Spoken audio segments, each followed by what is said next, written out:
seluruh rakyat Indonesia dan terutama di Provinsi Papua, saya akan menyampaikan pengumuman atau informasi terbuka kepada publik tentang situasi keamanan di Papua, khususnya Jayapura hari ini. Saya didampingi oleh Wakil Pimpinan KPK Pak Alex Marwoto, kemudian didampingi oleh Kepala PPA3 Ivan Yustiavandana, dan pejabat-pejabat tinggi dari BEN, dari Polri, Intelkam Polri, dari BEN, Intelkam Polri, lalu BAES, TNI, dan para deputi. Begini, di Papua sekarang situasi agak memanas karena diberitakan akan ada demo besar-besaran besok, tanggal 20 September tahun 2022 dengan tema menyelamatkan atau Save Lukas NMB. Latar belakangnya karena Lukas NMB sebagai gubernur itu telah ditetapkan sebagai tersangka oleh KPK beberapa waktu yang lalu dan sekarang merasa terkurung di rumahnya, di rumah gubernur. Maka ingin saya sampaikan hal-hal sebagai berikut. 1. Kasus Lukas NMB bukan rekayasa politik. Tidak ada kaitannya dengan parpol atau pejabat tertentu, melainkan merupakan temuan dan fakta hukum.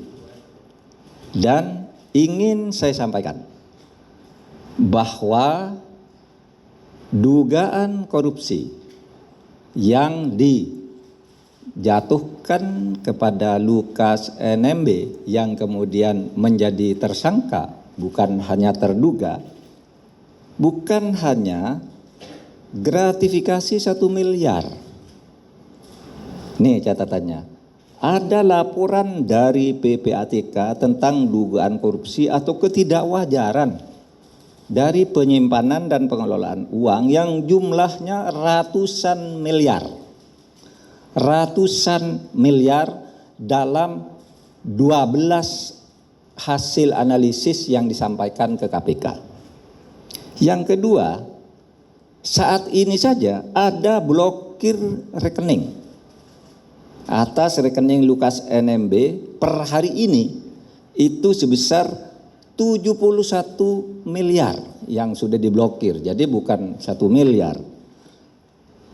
Yang ketiga, ada kasus-kasus lain yang sedang didalami tetapi terkait dengan kasus ini, misalnya ratusan miliar dana operasional pimpinan, dana pengelolaan PON, kemudian juga adanya manajer pencucian uang yang dilakukan atau dimiliki oleh Lukas NMB. Selanjutnya, BPK selama ini tidak berhasil melakukan pemeriksaan karena selalu tidak bisa diperiksa. Sehingga BPK lebih banyak disclaimer atas kasus keuangan di Papua tersebut.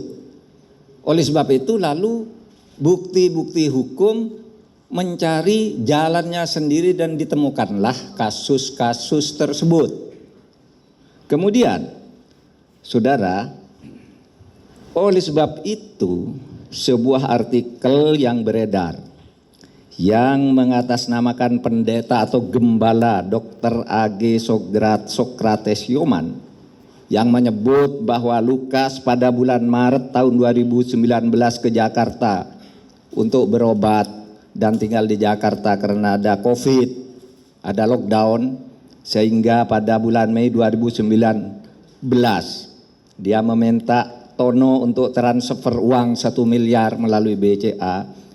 Itu sangat tidak logis, karena COVID-19 itu terjadi pada tahun 2020. Bagaimana dia sudah lockdown dan mengirim uang ke lockdown COVID tahun 2019. Gitu. Sehingga itu sangat menyesatkan publik. Seakan-akan uang 1 miliar itu terjadi pada saat COVID, padahal di COVID-nya itu dia menyebutnya 2019, jauh setahun. Dan lockdownnya itu di Indonesia saudara tahu itu tahun 2020, dan tahun 2019 ini ditulis 2 kali di surat ini, bukan keliru ketik gitu, karena 2 kali ditulis. Nah, saudara sekalian, kasus Lukas NMB ini bukan baru terjadi sekarang menjelang situasi politik seperti ditulis oleh Romo tadi, situasi politik menjelang 2024 karena ada parpol dan sebagainya. Karena saya persilakan saudara membuka berita, membuka situs tanggal 19 Mei tahun 2020. 19 Mei tahun 2020 saya selaku Menko Polhukam sudah mengumumkan adanya 10 korupsi besar. 10 korupsi besar di Papua, dan ini masuk di dalamnya. Itu bukan sekarang, itu tahun 2020. Saya sudah umumkan dan saudara semua wartawan sudah menulis. Gitu.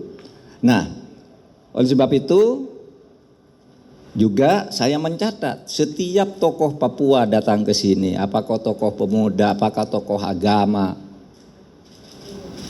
tokoh adat, itu datang ke sini selalu menanya, kenapa kok didiamkan? Kapan pemerintah bertindak atas korupsi itu? Kok sudah mengeluarkan daftar 10? Kok tidak ditindak? Gitu.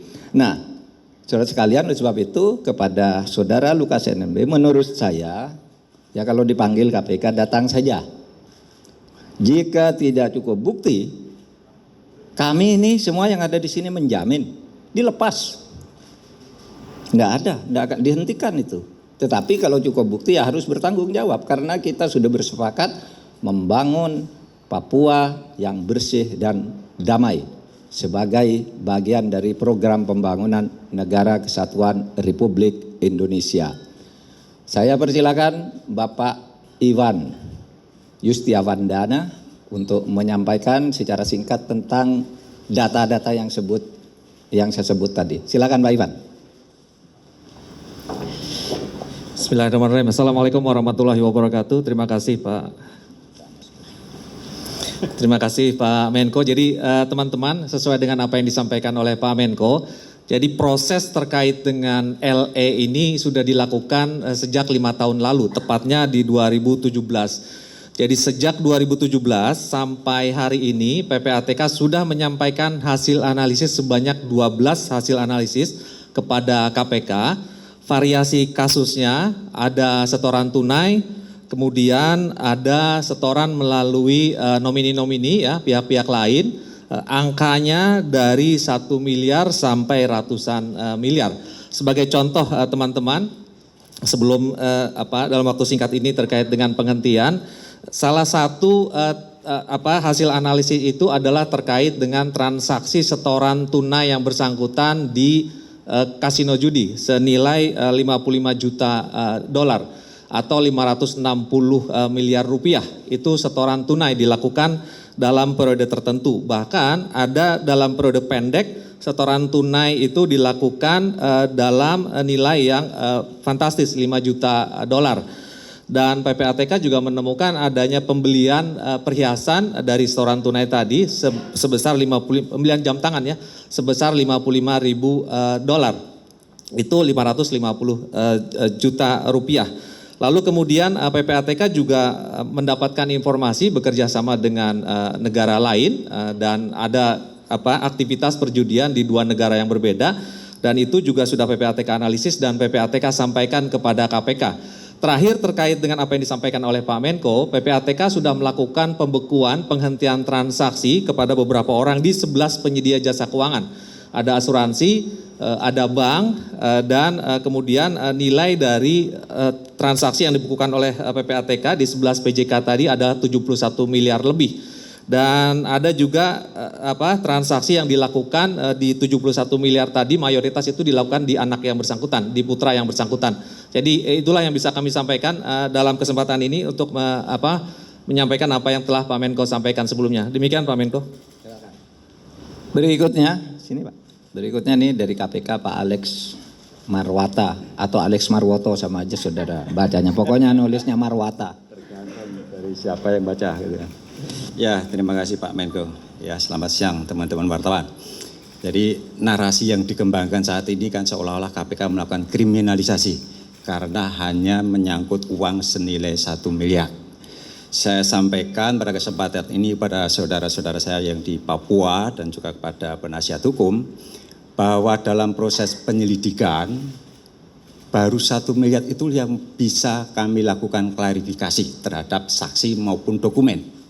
Tetapi perkara yang lain itu juga masih kami kembangkan. Tadi Pak Ivan menyampaikan ratusan miliar, ya ratusan miliar transaksi mencurigakan yang ditemukan PPATK. Itu kami dalami semua, ya. Jadi tidak benar hanya 1 miliar. Nah, pada penasihat hukum dari Pak Lukas NMB, ya kami mohon kerjasamanya kooperatif. Nah, KPK berdasarkan undang-undang yang baru ini bisa menghentikan penyidikan dan menerbitkan SP3. Ya. Kalau nanti dalam proses penyidikan, ya Pak Lukas itu bisa membuktikan dari mana sumber uang yang puluhan ratusan miliar tersebut. Misalnya Pak Lukas punya usaha tambang emas, ya sudah, pasti nanti akan kami hentikan. Tapi mohon itu diklarifikasi, ya penuhi undangan KPK, panggilan KPK untuk diperiksa. Ya, kami akan melakukan pemanggilan. Ya, kembali. Ya, mohon nanti Pak Lukas dan juga penasihat hukumnya untuk hadir di KPK ataupun kalau misalnya Pak Lukas ingin diperiksa di Jayapura, kami juga mohon kerjasamanya agar juga masyarakat ditenangkan. Kami akan lakukan pemeriksaan secara profesional. Kami menjunjung tinggi asas praduga tidak bersalah. Ya, kalau nanti misalnya Pak Lukas ingin berobat, kami juga pasti akan memfasilitasi. Ya, hak-hak tersangka akan kami hormati. Ya, itu yang ingin kami sampaikan kepada Bapak Lukas NMB, kepada masyarakat Papua dan juga penasihat hukum dari Bapak Lukas. Terima kasih Pak Menko. Baik, saudara sekalian, saya kira tidak perlu ada pertanyaan. Itu saja yang saya sampaikan. Besok kalau memang mau demo, demolah dengan tertib. Negara ini menjamin orang berdemo, tetapi kepada aparat yang di sana juga supaya menjaga keamanan dan ketertiban. Supaya ada penjelasan tentang masalah yang sebenarnya seperti yang kami sampaikan tadi. Itu